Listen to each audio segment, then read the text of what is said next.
Okay, so up to last lecture we completed focus of a concave mirror. In this lecture we are discussing next bit, that is focus of a convex mirror. Okay, तो convex mirror का focus थोड़ा अलग रहता है. Okay, देखिएगा. तो convex mirror का diagram कुछ ऐसे निकालते हैं हम. बाहर वाला रिफ्लेक्टिंग रहेगा, अंदर वाला पार्ट ओपेक रहेगा. ओके, तो ये रहेगा प्रिंसिपल एक्सिस, ये रहेगा उसका पोल. अब देखिएगा, इसके ऊपर भी हमें वही प्रोसेस करना है जैसे पिछली बार किया था. इसके ऊपर हमें parallel beam of light pass करना है. Okay, we have to pass parallel beam of light over it. Okay, then what will happen here? If we pass a parallel beam of light over a convex mirror, then after reflection it get diverge, और ये divergence कुछ ऐसा appear होगा. Okay, diverge होना मतलब raise separate हो जाते हैं, एक दूसरे के करीब नहीं आते, एक दूसरे से दूर चले जाते हैं. जैसे पिछली बार एक दूसरे को करीब आ रहे थे आफ्टर रिफ्लेक्शन, तो यहाँ पर आफ्टर रिफ्लेक्शन क्या होने वाला है, वो एक दूसरे से दूर जाने वाले. इस प्रॉपर्टी को डाइवर्जेंस कहा जाता है. That's why convex mirror is called as a diverging mirror. Okay, तो कॉन्वेक्स मिरर को हम डाइवर्जिंग मिरर कहते हैं क्योंकि ये रेज को डाइवर्ट करता है, सेपरेट करता है, एक दूसरे से अलग करता है. ओके, सो देखिएगा, तो इसके फोकस को हम कैसे डिफाइन कर सकते हैं. अगर आप अच्छे से देखते हो तो ये जो डाइवर्ज हुए रेज नजर आ रहे हैं ना, तो ये सभी डाइवर्जिंग रेज एक सिंगल पॉइंट से बाहर आते हुए नजर आएंगे जो मिरर के पीछे रहेगा. ओके, और इस सिंगल पॉइंट को ही हम उस मिरर का क्या कहते हैं, this single point of mirror is called as focus. Okay, तो इसका फोकस पीछे रहता है. लेकिन मुझे बताओ, अगर मिरर के सामने से कोई लाइट आ रहा है, मिरर उसे रिफ्लेक्ट कर रहा है, तो मिरर के पीछे कुछ चीज रहेगा क्या? डेफिनेटली कुछ भी नहीं रहेगा. तो ये एक इमेजिनरी पॉइंट होता है फोकस. ओके, किसका? कॉन्वेक्स का. तो कॉन्वेक्स का फोकस रियली प्रेजेंट नहीं होता है वहां पर, क्योंकि मिरर के पीछे कुछ भी नहीं रहता है. ओके, इस कारण जस्ट हमें एक ऐसा अपीयर होता है कि रेज यहाँ से रिफ्लेक्ट हो रहे हैं, लेकिन वो एग्जैक्टली यहाँ से रिफ्लेक्ट नहीं होते. Okay, that's why this focus is called as virtual focus. Okay, so focus of a convex mirror is called as virtual focus and focus of a concave mirror is called as real focus. तो अभी आपको फर्क समझ में आ गया, real focus किसे कहा जाता है और वर्चुअल फोकस किसे कहा जाता है. Is it okay and clear to all of you? तो आपको इन दोनों भी मिरर्स में डिस्टिंग्विश करने के लिए आ सकता है 2 मार्क्स के लिए. तो कॉन्केव मिरर और कॉन्वेक्स मिरर दोनों को भी डिस्टिंग्विश करते आना चाहिए. कॉन्केव को हम कन्वर्जिंग मिरर कहते हैं, तो कॉन्वेक्स को हम डाइवर्जिंग मिरर कहते हैं. कॉन्केव का जो फोकस होता है वो रियल होता है, तो कॉन्वेक्स का वर्चुअल फोकस रहेगा. Okay, so is it okay and clear to all of you? तो अब लिख लीजिएगा इसके फोकस का definition. Focus of a convex mirror कैसे डिफाइन करेंगे हम इसे, लिखो आप इसे. Focus of a convex mirror को, इसका डायग्राम भी ड्रॉ करो. If we pass parallel beam of light, if we pass parallel beam of light over a convex mirror, if we pass parallel beam of light over a convex mirror, then after reflection then after reflection then after reflection then after reflection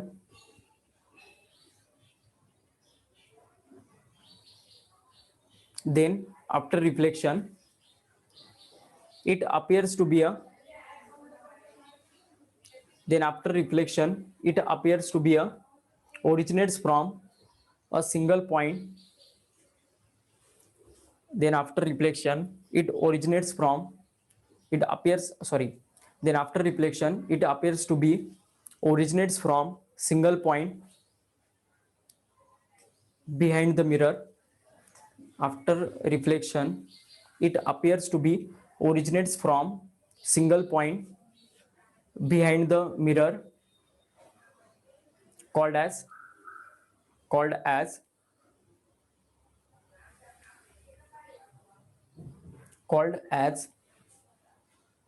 focus of a convex mirror. Focus of a convex mirror, फिर से एक बार repeat कर रहा हूं मैं, जिनका रहेगा वो लिख लीजिएगा. If you pass parallel beam of light over a convex mirror, then after reflection it appears to be originates from a single point behind the mirror called as focus of a convex mirror. Okay, तो ये रहेगा focus का definition convex mirror के लिए. Okay, अब देखिएगा ये पोल और फोकस के बीच का जो डिस्टेंस होता है ना, इसे हम फोकल लेंथ से डिनोट करते हैं. फोकस को हम एफ से इंडिकेट करते हैं, ऑलवेज रिमेंबर. और ये 2 पॉइंट्स भी लिख लीजिएगा. Convex mirror is called as a diverging mirror. Okay, and उसका जो फोकस रहेगा उसे हम वर्चुअल फोकस कहते हैं. ओके, साथ ही साथ ये जो डिस्टेंस रहेगा, अब देखो फोकस को हम कैपिटल एफ से इंडिकेट करते हैं. Focus we are indicating by letter capital F.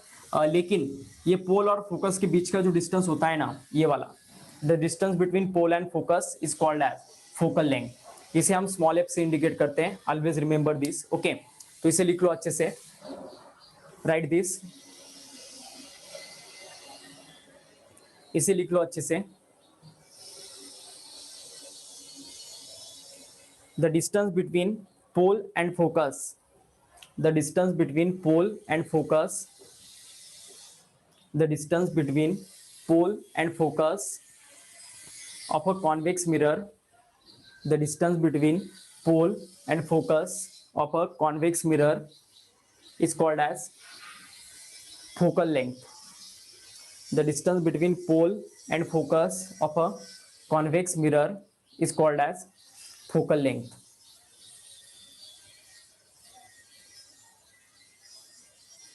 Is it okay and clear to all of you? तो ये रहेगा मिरर का कुछ कॉमन पार्ट.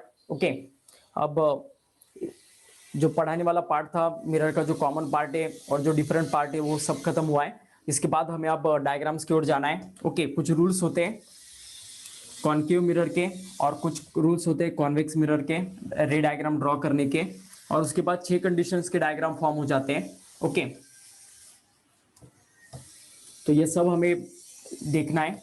लेकिन देखिएगा इसके आगे वाले लेक्चर में कुछ कॉमन पार्ट रहेगा. ओके, वो कॉमन पार्ट आपको पहले से ड्रॉ करके रखना है. कुछ बेस डायग्राम यहाँ पर आपको बना के देने वाला हूँ, जो आपको नेक्स्ट लेक्चर आने से पहले ही मतलब ड्रॉ करके रखना है, तभी आपको नेक्स्ट लेक्चर अच्छे से समझ में आ जाएगा. ओके, तो क्या करना है आपको, देखिएगा अभी फिलहाल आपने जहां तक लिखा है नोटबुक में, उसके आगे 1-2 पेजेस आपको छोड़ देने हैं. ओके, 2 पेजेस आपको छोड़ देने हैं. किया है सभी ने?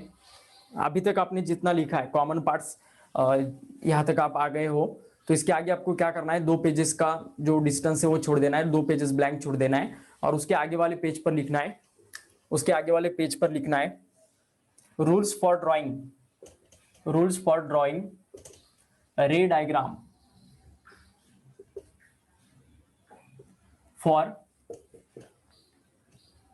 Concave mirror. Rules for drawing रे diagram for concave mirror. Okay, लिखा है सभी ने यहां तक?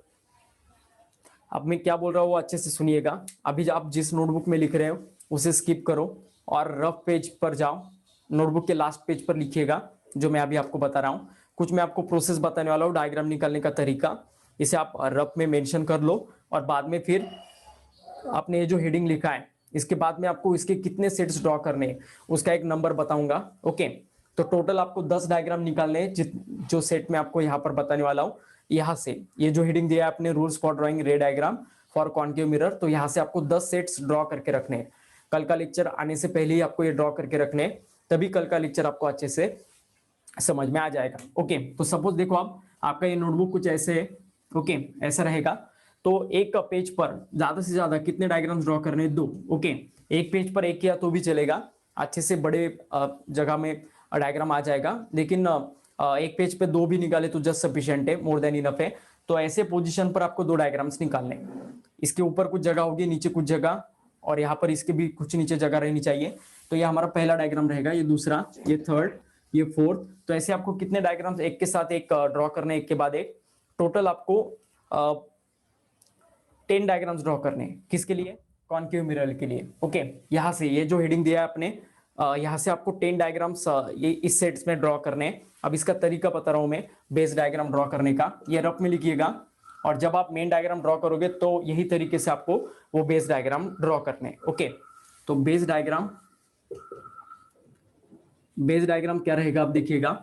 सबसे पहले देखो, अब ये डायग्राम के बारे में मैं बात कर रहा हूं, तो कोई भी एक डायग्राम जो रहेगा उसका मैं आपको एग्जैक्टली डायमेंशन वाइज बताता हूं। सबसे पहले तो आपका ये जो कुछ पेज रहेगा इसका ये वर्टिकल लाइन रहेगा, तो इसके आगे ऐसे पोजीशन में क्या करना है आपको, एक लाइन ड्रॉ करना है। ये लाइन कितने सेंटीमीटर का होना चाहिए, लगभग 14 सेंटीमीटर। ओके, 14 सेंटीमीटर का एक लाइन आपको ड्रॉ करना है। Is it okay? 14 सेंटीमीटर का एक लाइन आपको ड्रॉ करना है। ओके, और यहां पर वो खत्म हो जाएगा, ऐसे इमेजिन करो। ओके, तो इससे 4 सेंटीमीटर आगे, ओके, सपोज ये 10 सेंटीमीटर है, यहां से यहां ये कितना होगा 10 सेंटीमीटर, यहां से यहां ये कितना होगा 4 सेंटीमीटर।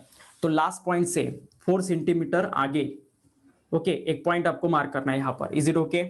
ये डायग्राम है ना, जितने अच्छे करोगे आप ड्रॉ उतना ही अच्छा आपको समझ में आ जाएगा। तो ये डायमेंशन वाइज बता रहा हूं मैं कि कौन सा पोजीशन कहां पर होना चाहिए, इससे परफेक्ट डायग्राम निकलते हैं। वरना ये इतना इजी पार्ट है, वो भी बच्चों को हार्ड लगने लगता है। इस वजह से जो डायमेंशन में बताऊंगा, जो तरीका और जो ट्रिक मैं आपको बताने वाला हूं, वही आपको फॉलो करना है। ओके, तो देखिएगा 14 सेंटीमीटर का एक लाइन ड्रॉ किया आपने, उसके 4 सेंटीमीटर आगे एक पॉइंट मार्क करना है, और इस पॉइंट पर क्या करना है आपको, प्रोट्रैक्टर रखना है, जिसको आप डी बोलते हो। ओके, जो आपके ज्योमेट्रिकल बॉक्स में रहता है, तो उस डी को आपको लेना है और उस डी को कुछ इस वे से आपको रखना है। ओके, ऐसा कर रहता है उसका, तो उसको सेट करके आपको क्या करना है, उसका जो 90 डिग्री का एंगल का वर्टेक्स रहेगा ना, ओके, कुछ एंगल्स उसके ऊपर मार्क किए जाते हैं, ऐसा कुछ आपका डी रहेगा। ओके, 180 डिग्री एंगल वाला। ओके, तो यहाँ पर है ना उसका 90 डिग्री एंगल रहता है, तो ये ऐसे उठाना है, यहाँ पर इसे प्लेस करना है। और किस मिरर के बारे में हम डायग्राम ड्रॉ करें, कॉनकेव के ना, तो कॉनकेव करते वक्त इस डी को आपको इस पोजीशन में लेना है। ओके, जस्ट 1 मिनट, इस डी को आपको ऐसे कुछ लेना है। ओके, इस वे से, और इसका जो 90 डिग्री का वर्टेक्स रहता है ना, 90 डिग्री का एंगल, ये स्ट्रेट यहाँ पर आपको एडजस्ट करना है ऐसे। ओके, वो 90 डिग्री यहाँ पर होगा, और फिर उस पेंसिल से क्या करना, उसके ऊपर कर्व ड्रॉ करना। कर्व कैसे ड्रॉ करना, अगर आप ऊपर 30 सेंटीमीटर तक करते हो तो नीचे भी 30 सेंटीमीटर, ऊपर अगर आप 20 सेंटीमीटर तक जाते हो तो नीचे भी 20 सेंटीमीटर तक इक्वल एंड अपोजिट ड्रॉ करना है इस 90 डिग्री लाइन से। इस 90 डिग्री लाइंस के ऊपर आप जितना एंगल लेने वाले हो उतना ही एंगल आपको नीचे लेना है। ओके, सपोज अगर आपने 30 डिग्री तक लिया यहाँ पर, तो नीचे भी 30 डिग्री रहता है, तो वहां तक ही आपको जाना है। ओके, और ऐसे एक कर्व ड्रॉ करना है। अभी हम किस मिरर के बारे में डायग्राम ड्रॉ कर रहे हैं, कॉनकेव का। इस वजह से इसका अंदर वाला पार्ट रिफ्लेक्टिंग रहेगा और बाहर वाला पार्ट क्या रहेगा, नॉन रिफ्लेक्टिंग, मतलब ओपेक। तो उसे शेडेड पोर्शन से आपको बताना है ऐसे, तो शेडेड कर देना है उसे। Is it okay? तो ऐसे आपको इस शेडेड पोर्शन में डायग्राम निकालना है। आई होप आपने यहां तक किया होगा। ओके, ये रफ में लिखिएगा आप, और बाद में जब मेन डायग्राम निकालोगे आप इस हेडिंग के नीचे, तो वो 10 सेट्स में आपको निकालने। ओके, तो देखिएगा आप, इसके बाद क्या करना है, ये जो पॉइंट है हमारा मिरर जिससे हॉरिजॉन्टल लाइन को जिसे टच कर रहा है, तो ये हमारा पोल रहेगा, इसे पी से इंडिकेट करना है। ओके, और इसके बाद क्या करना है, देखो आप, थोड़ा मैं बड़ा डायग्राम निकाल के एक्सप्लेन करता हूं, फिर से एक बार प्रोसेस एक्सप्लेन करता हूं, डोंट वरी अबाउट इट। पहले तो एक 14 सेंटीमीटर का लाइन ड्रॉ किया, 4 सेंटीमीटर पर डॉट दिया, प्रोट्रैक्टर से कर्व ड्रॉ किया, यहां तक आप आ गए। तो ये हमारा कॉनकेव मिरर है, इस कारण बाहर का पार्ट आपको ओपेक बताना है। ओके, और अंदर वाला पार्ट रिफ्लेक्टिंग। इसके बाद क्या करना है, देखो आप, पोल से ये जो पॉइंट है, इस पॉइंट से 2 सेंटीमीटर पीछे और 4 सेंटीमीटर पीछे 2 पॉइंट्स मार्क करने। 2 सेंटीमीटर पर एक पॉइंट मार्क करना है जिसे एफ कहना है, और उसके 2 सेंटीमीटर आगे एक पॉइंट मार्क करना है जिसे आपको सी से इंडिकेट करना है। इन दोनों में, पोल और फोकस में जितना डिस्टेंस है ना, उतना ही डिस्टेंस सेंटर ऑफ कर्वेचर और फोकस में लेना है। क्योंकि हमेशा याद रखना, रेडियस ऑफ कर्वेचर को अगर हम हाफ से डिवाइड करते हैं तो हमें फोकल लेंथ मिलता है। फोकल लेंथ मतलब किसके और किसके बीच का डिस्टेंस, पोल और फोकस का। ओके, और सेंटर ऑफ कर्वेचर टू पोल के बीच का जो डिस्टेंस है वो रेडियस ऑफ कर्वेचर है। ओके, मतलब इससे क्या समझ में आता है हमें, जितना डिस्टेंस मिरर में पोल और फोकस के बीच में होता है उतना ही डिस्टेंस फोकस और सेंटर ऑफ कर्वेचर में होता है, याद रखिएगा इसे। ओके, सो जितना डिस्टेंस सी और एफ में रहेगा उतना ही डिस्टेंस एफ और पी में रहेगा। इस कारण से डायग्राम ड्रॉ करते हो आपके नोटबुक में, एफ और पी के बीच में 2 सेंटीमीटर डिस्टेंस लेना है, तो सी और एफ के बीच में भी 2 सेंटीमीटर का ही डिस्टेंस लेना है। Okay, is it okay? तो ये डायमेंशन आपको लेना है, ऐसा ये डायग्राम बनाना है, इसे कहा जाता है बेस डायग्राम। तो ऐसे आपको कितने सेट्स ड्रॉ करने हैं, टोटल 10। ये जो आपने हेडिंग दिया है, रूल्स फॉर ड्रॉइंग रे डायग्राम फॉर कॉन्केव मिरर, इसके नीचे से स्टार्ट करना और एक पेज में खाली कितने डायग्राम्स आने चाहिए, दो से ज्यादा नहीं निकालना, क्योंकि हमें इसके बीच में कुछ लिखना भी है। ओके, तो ऐसे पोजीशंस पर आपको 1 2 3 4 5 6 आगे वाले पेज पर करते रहो। तो 10 डायग्राम्स एक के नीचे एक ड्रॉ करने हैं आपको। कल के लेक्चर आने से पहले ये आपको ड्रॉ करके रखना है, ये आपके लिए आज का होमवर्क रहेगा। ओके, सिर्फ ये ड्रॉ करके रखो। इस बेस डायग्राम का यूज करके हम कल के लेक्चर में कुछ इसका यूज करने वाले, सभी डायग्राम्स हमें यूज करने हैं 10 के 10, उनके कुछ इंसिडेंट रे और कुछ रिफ्लेक्टेड रे हमें शो करना है। तो कल के लेक्चर में याद रखिएगा, आपको इंसिडेंट रे और रिफ्लेक्टेड रे शो करने के लिए 2 पेन्स लगने वाले हैं, 2 पेन से यूज करो, अच्छे वाले इंटरेक्टिव डायग्राम बनेंगे। फाइनल एग्जाम में तो आपको एक ही पेन यूज करना है, लेकिन यहाँ पर नोटबुक जब आप बनाते हो, आपका जो रेगुलर नोटबुक है उसे ज्यादा से ज्यादा इंटरेक्टिव बनाओ, इससे आपको पढ़ाई में इंटरेस्ट बढ़ेगा। ओके, और गलती से भी कभी आपने नोटबुक ओपन किया तो पढ़ाई करके उसे बंद करने का जी करेगा आपका, वरना वो बच्चे बहुत इतना गंदा नोटबुक करते हैं कि वो खोलते ही ऐसा लगता है कि नींद आ जाती है। तो ऐसा ना हो, इस वजह से नोटबुक क्लीन रखिएगा। ओके, और वो करने के लिए 2-3 पेन यूज करो, मेन हेडिंग के लिए अलग पेन यूज करो, सब हेडिंग के लिए अलग। और कल तो हमें 2 पेन मस्ट है।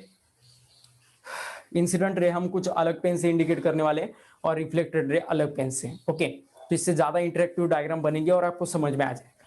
ठीक है, तो अभी हम यहाँ पर स्टॉप करते हैं। नेक्स्ट लेक्चर तक ये पार्ट आप कर लो, और जो 2 पेजेस मैंने आपको छोड़ने के लिए कहा है उसका भी हम देखेंगे कि वहां पर क्या लिखना है और क्या नहीं। Okay, so is it okay and clear to all of you? So in next lecture we will move towards the ray diagram for drawing, rules for drawing ray diagram for concave mirror, and after that different conditions पर हमें object को रखना है in front of concave mirror, और उसके according कैसे diagrams और कैसे कंडीशन के इमेज फॉर्म होते हैं वो भी हमें देखना है। तो आज के लेक्चर में इतना ही। Next lecture we will continue the race part. Thank you.